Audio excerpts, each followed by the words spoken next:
큰 바위 얼굴. 나다니엘 호손.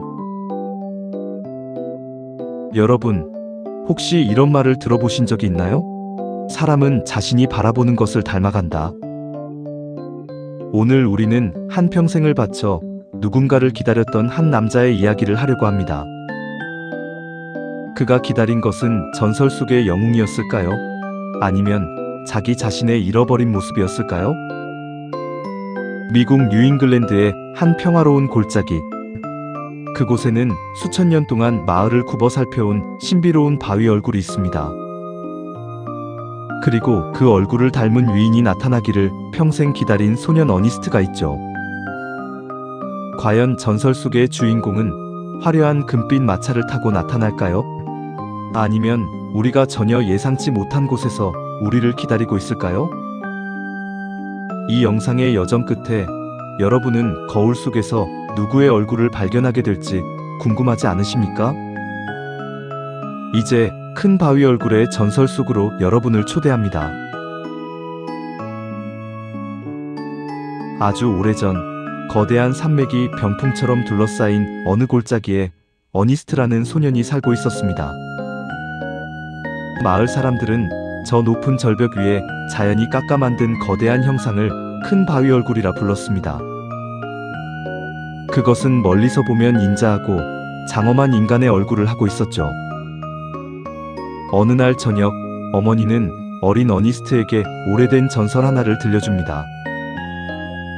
언젠가 이 골짜기 출신의 아이가 태어나 장차 아주 훌륭한 인물이 될 것이고 그의 얼굴은 저 큰 바위 얼굴과 똑 닮아 있을 거란다. 어니스트는 그날 이후 일을 마치면 언제나 큰 바위 얼굴을 바라보며 대화를 나누듯 시간을 보냈습니다. 그에게 바위 얼굴은 단순한 돌덩이가 아니었습니다. 그것은 스승이었고 자애로운 아버지였으며 삶의 지표였습니다.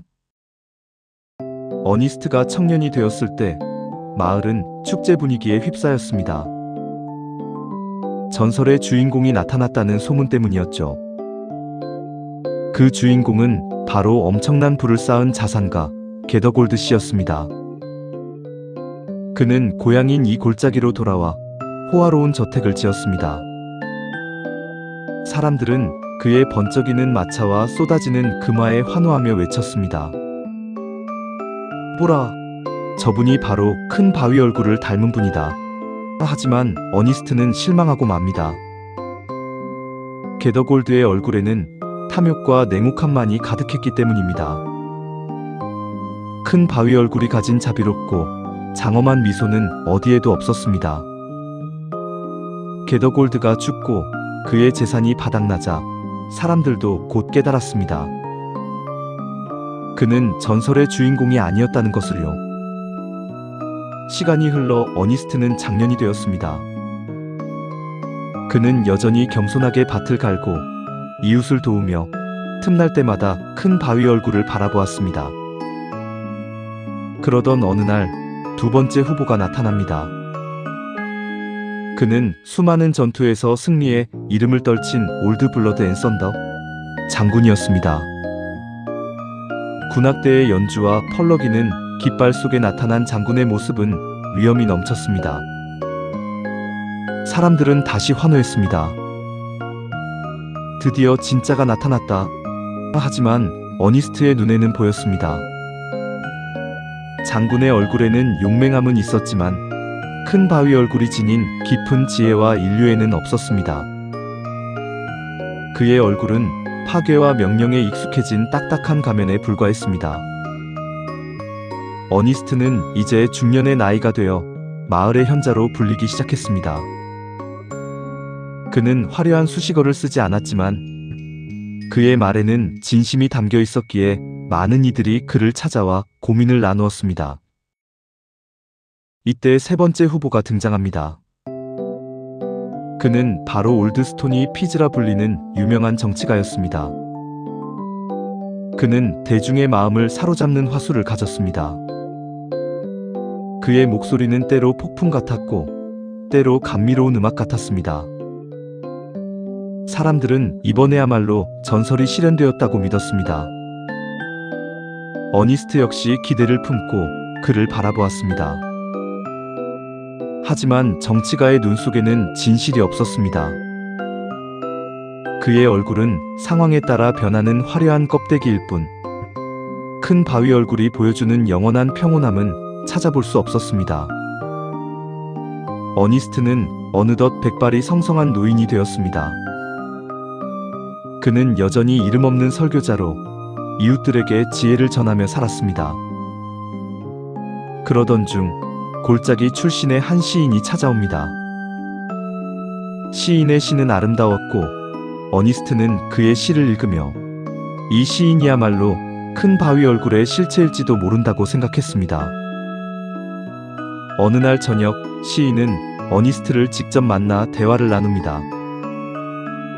어니스트의 깊은 내면과 시인의 예민한 감성이 만난 순간이었습니다. 하지만 시인은 슬픈 미소를 지으며 말했습니다. 어니스트, 나는 당신이 찾는 그 사람이 아닙니다. 내 시는 아름답지만 내 삶은 그 시를 따라가지 못했습니다. 내 정신은 높은 곳을 향했지만 내 발은 진흙탕 속에 있었지요. 나는 그 고결한 얼굴을 닮을 자격이 없습니다. 해질녘, 어니스트는 관례대로 마을 사람들 앞에서 야외 설교를 시작했습니다. 큰 바위 얼굴이 배경처럼 보이는 언덕 위에서 그는 가슴 속에서 우러나오는 진솔한 사랑과 진리에 대해 이야기했습니다. 그의 말은 단순했지만 그것은 수십 년간 큰 바위 얼굴을 바라보며 닮아온 그의 삶 그 자체였습니다. 그때였습니다. 어니스트의 곁에서 그의 말을 듣던 시인이 갑자기 소리쳤습니다. 보십시오. 보십시오. 어니스트가 바로 큰 바위 얼굴과 똑같습니다. 사람들은 모두 고개를 들어 언덕 위의 노인과 저 멀리 석양을 받고 있는 바위 얼굴을 번갈아 보았습니다. 정말이었습니다. 수십 년 동안 그토록 기다려온 그 고귀한 미소, 자애로운 눈빛, 장엄한 평화가 어니스트의 얼굴 위에 그대로 내려앉아 있었습니다. 하지만 어니스트는 시인의 말을 듣고도 그저 묵묵히 설교를 마쳤습니다. 그리고 집으로 돌아가며 마음속으로 빌었습니다. 자신보다 훨씬 더 현명하고 훌륭한 누군가가 나타나 정말로 큰 바위 얼굴을 닮은 사람이 되어주기를 말입니다. 여러분, 어니스트는 왜 자신이 그토록 닮고 싶어 했던 얼굴이 자기 자신이라는 것을 끝까지 인정하지 않았을까요? 그리고 왜 수많은 영웅과 부자들은 그토록 원했던 그 얼굴을 가지지 못했을까요? 호소는 우리에게 말합니다. 위대함이란 돈이나 명예, 화려한 말솜씨에 있는 것이 아니라 매일매일 자신이 지향하는 가치를 묵묵히 바라보고 실천하는 삶의 축적에 있다는 것을요. 어니스트는 큰 바위 얼굴을 단순히 구경한 것이 아니라 그 얼굴이 상징하는 숭고함을 마음속에 새기며 살았습니다. 이제 질문을 던져봅니다. 지금 여러분의 마음속에는 어떤 큰 바위 얼굴이 새겨져 있습니까? 여러분이 매일같이 바라보고 동경하는 그것이 훗날 여러분의 얼굴을 결정하게 될 것입니다.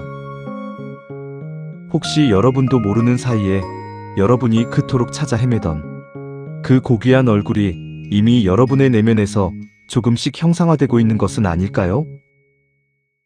어니스트가 기다렸던 더 훌륭한 사람은 어쩌면 바로 이 이야기를 듣고 있는 여러분일지도 모릅니다. 여러분은 오늘 누구를 닮기로 결심하셨나요? 끝까지 영상 시청해주셔서 감사합니다.